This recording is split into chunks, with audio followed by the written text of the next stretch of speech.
Today I'm picking this Abbas Plus RK series. It's the new one. So what that means is it's got anti-tension butterfly discs at the front and at the rear. So if you try tensioning it using one of the old front tension tools, it won't work. And if you try picking it using one of these rear tension tools, it won't work. The actual driver disc is somewhere in the middle. So somewhere between the front zero and the rear zero, which are the butterfly discs, not actual zeros, you'll get the actual driver disc. Now you've got a 1 in 7 chance it's going to be the disc just behind the butterfly at the front, which is the case with this lock as it happens, which in practicality means you could use the old front tension tool with a long nose so it picked up on the second disc. That'd hold the first butterfly disc in place as well, and you could still pick the lock from the front. But if this lock was in the wild, you wouldn't know that that was the case, and we're going to presume that this is a lock in the wild. So we're going to be using my Triplicator. This is the 3-in-1 disc detainer tool. So this lets you pick from the tension, from the rear, front, or anywhere in between. So if you want tension from the rear, you just squash it up and use this front one. If you want tension from the front, this one would sit outside the lock. This is tension from the front disc, and you just use the one at the end there. Or in this case, it's going to be sitting somewhere in between, and you've got a pick head either side. So I'm going to go in, and if this was a lock in the wild, I'd just pick up on the second disc.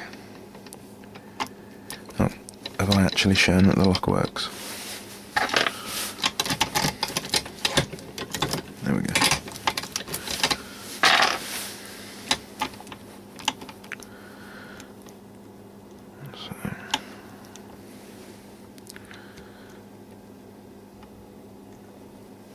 Tension from there, and what I'd do is I'd just start picking the lock,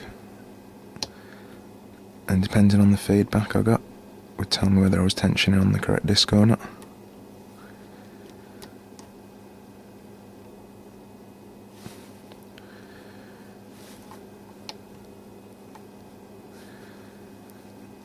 And this one doesn't feel great at the minute, so I'm just going to drop it another one deeper and try again.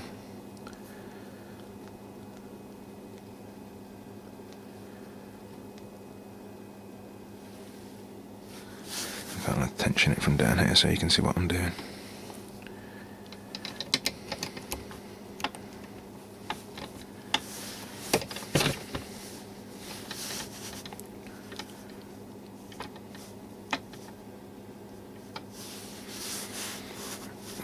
Tension it like that. So I'm just testing that front butterfly disc, see if I can get any sort of feedback off it.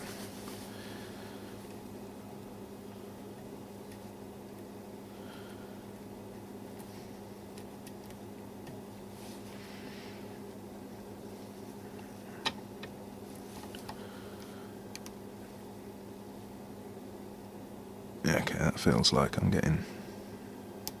yeah, that feels good now. So now I'm going to go through and pick the rest of the lock, hopefully. So what I'm going to do is I'm just going to get each disc into a gate. Doesn't matter if it's the true gate or the false gate for now.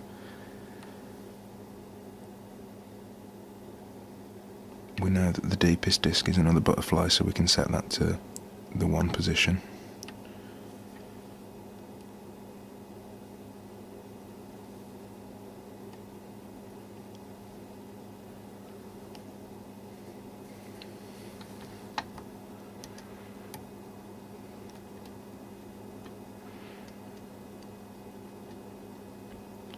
So now it feels like everything's in a gate or another. So now I'm just going to go through and check for the false gates. There we go. All picked.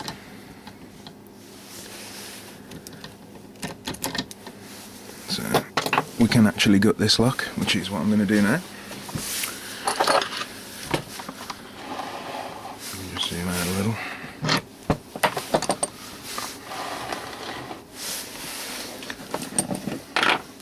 Where's the key to lock it back up?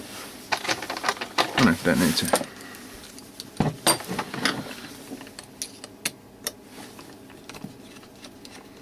I'm not going to take this out because it's got really annoying little ball bearings that fall out and go everywhere. I'll tell you what we can do as well. While I'm opening it up, we can have a look at Abbas's special anti-pick technology that they've included within this lock.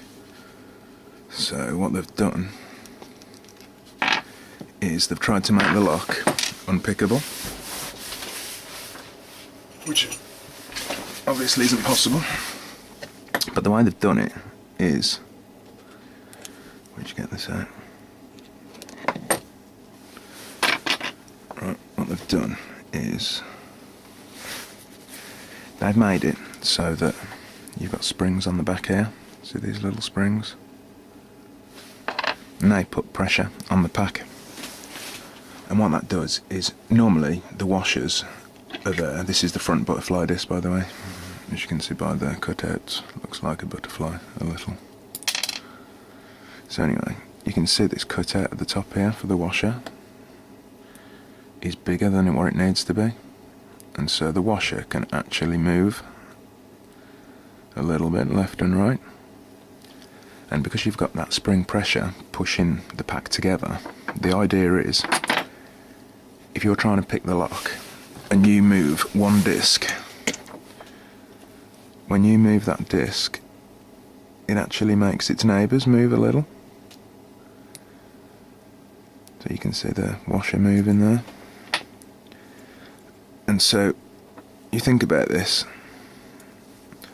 This has been designed by a non-lock picker, obviously. So if you try and pick the lock, if you move one disc and all the others move, obviously that's going to become infuriating, because you can never pick the lock, you can never keep the discs in any particular position because they all move. But they didn't bear in mind that when you tension a lock, you've got the sidebar here, and that's physically pushing down on top of the discs, and the amount of pressure that's exerted from the sidebar sitting in a gate like this, the amount of pressure that's exerted from that is way more than the amount of spring pressure that they've managed to get from these little springs on the front. And so that ends up keeping the disc in place even though you've got a little bit of pressure from the neighbours. So in practicality it makes no difference whatsoever. As soon as you've found the binder and it gets put into position, that sits on the binder and that disc's not moving. And when you find the next binder and it falls into the gate, or even a false gate, that disc's not moving, even if you move its neighbours. Anyway, let's finish gutting the lock. That's the front butterfly, here's the rear butterfly. Let's just get a good look at these.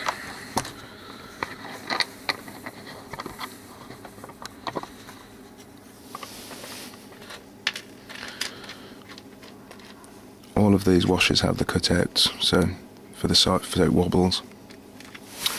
They've all got false gates too. And that's the Abbas RK.